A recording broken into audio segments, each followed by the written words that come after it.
नमस्कार दोस्तों।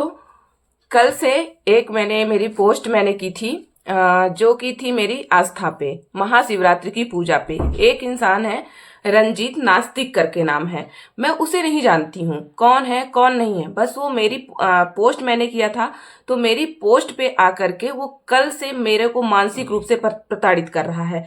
बोल रहा है, कभी बोलता है मुझे ढोंगी, बोलता है पाखंडी, बोलता है कभी बोलेगा कि तुम सबसे ज्यादा महिलाएं पाखंडी होती हैं, सबसे ज्यादा महिलाएं कभी भी बलात्कारियों पे नहीं बोलती हैं, संविधान को नहीं मानती हैं। तो ये कहाँ पे हो गया कि अगर मैं आस्था है मेरी, मैं भगवान को मानती हूँ, मैं हिंदू धर्म को मानती हूँ, जिस धर्म में मैं जन्म ली हूँ उस धर्म को मानती हूँ, तो ये कौन सी बात हो जाती है कि अगर मैं अपने धर्म को मानती हूँ तो मैं संविधान को नहीं मानती हूँ।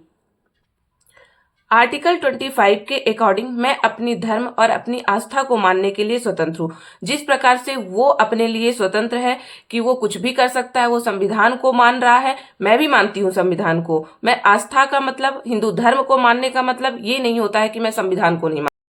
आर्टिकल 21 के अकॉर्डिंग जीवन जीने का अधिकार मुझे भी है, और मुझे अगर कोई मानसिक रूप से प्रताड़ित कर रहा है तो मुझे ये नहीं लगता है कि संविधान ने उसको ये अधिकार दे करके रखा है। तो जीवन जीने का अधिकार तो मुझे भी है।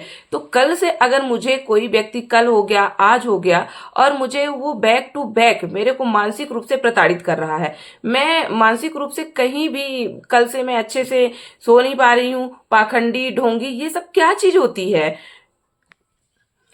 मैं मानती हूं कि आर्टिकल 19 के अकॉर्डिंग बोलने का अधिकार उसे भी है, ठीक है, पर बोलने का मतलब ये नहीं होता है कि तुम किसी की आस्था को आहत करोगे, किसी के धर्म के ऊपर तुम कुछ भी बोलोगे, किसी को तुम कोई घर में कोई पूजा कर रहा है तो तुम उसको पाखंडी बोलोगे। ये अधिकार तो तुमको संविधान ने भी नहीं दिया है। और अगर तुम संविधान की इतनी ही बातें कर रहे हो तो पहले तुम संविधान पढ़ करके आओ कि संविधान ने तुमको कितने अधिकार दिए हैं। मुझे कौन से अधिकार संविधान ने दिए हैं ये मुझे बहुत अच्छे से पता है, और मैं पढ़ लिख करके यहाँ पे बैठी हुई हूँ, ठीक है।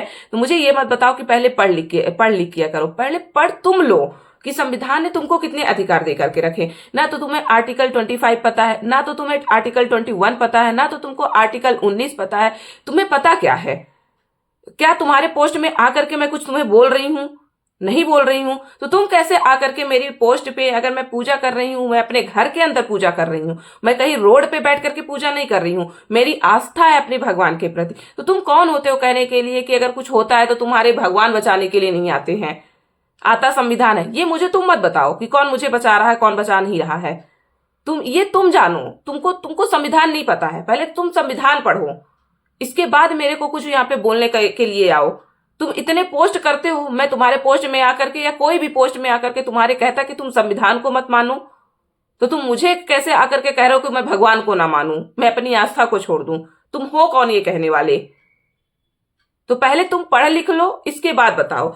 और जो तुम संविधान की बातें करते हो, मेरे पास ये बुक रहती है, मुझे पता है इस बुक के बारे में, ठीक है। तो मुझे तुम पढ़ना लिखना और ये मत सिखाओ, और मैं क्या ढोंग कर रही हूँ, क्या पाखंड कर रही हूँ, मुझे तो बिल्कुल भी मत बताओ। बस संविधान का नाम ले लेने से कि ये संविधान है, उससे नहीं हो जाता है। उसको अपने ऊपर इम्प्लीमेंट भी करना पड़ता है। थोड़ा अगर संविधान इतना पढ़े हो तो तुम्हें पता होना चाहिए कि हमें महिलाओं की इज्जत करनी चाहिए।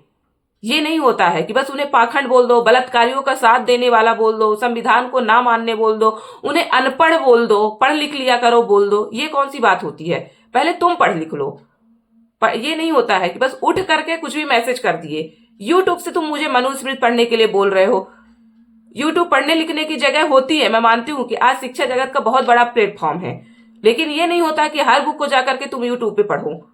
और मुझे तुम मनुस्मृति पढ़ने के लिए बोलो कि क्या, कौन सी बुक पढ़ूं, मैं नहीं पढ़ूं, ये तुम मुझे फोर्स नहीं कर सकते हो कि मैं कौन सी बुक पढ़ूं, कौन सी नहीं पढ़ूं। ये मेरी स्वेच्छा है कि मैं मनुस्मृति पढ़ूं कि मैं कोई और बुक पढ़ूं, ये मेरा खुद का चॉइस है। ये तुम जाकर के, तुम्हें यूट्यूब से पढ़ना है, व्हाट्सएप यूनिवर्सिटी से तुम्हें एग्जाम लेने हैं, वो तुम जाकर के लो, मुझे मत बताओ। और तुम कौन हो कौन नहीं, मुझे से कोई फर्क नहीं पड़ता है कि तुम कौन हो कौन नहीं हो। पर मुझे क्या करना है, मुझे अपने घर के अंदर ताका झाकी करना।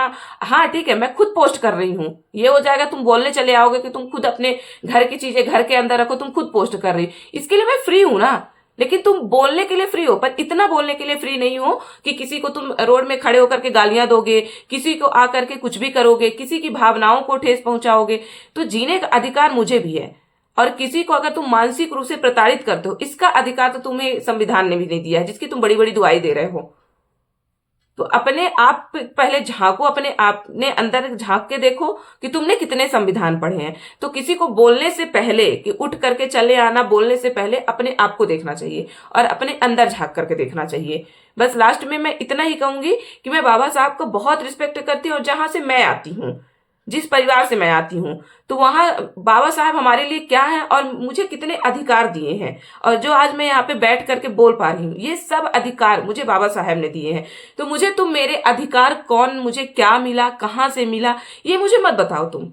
आज मैं जो भी हूँ, जैसी भी हूँ, आज मेरे परिवार वाले जहां भी हैं, वो मुझे पता है कहाँ से मिला है। तुम नहीं दिलाने आए हो कि तुम दिलाने आए हो, ठीक है। ये मुझे कहाँ से मिला है मुझे बहुत अच्छे से पता है। मुझे क्या पढ़ना है क्या नहीं पढ़ना, ये भी मुझे बहुत अच्छे से पता है।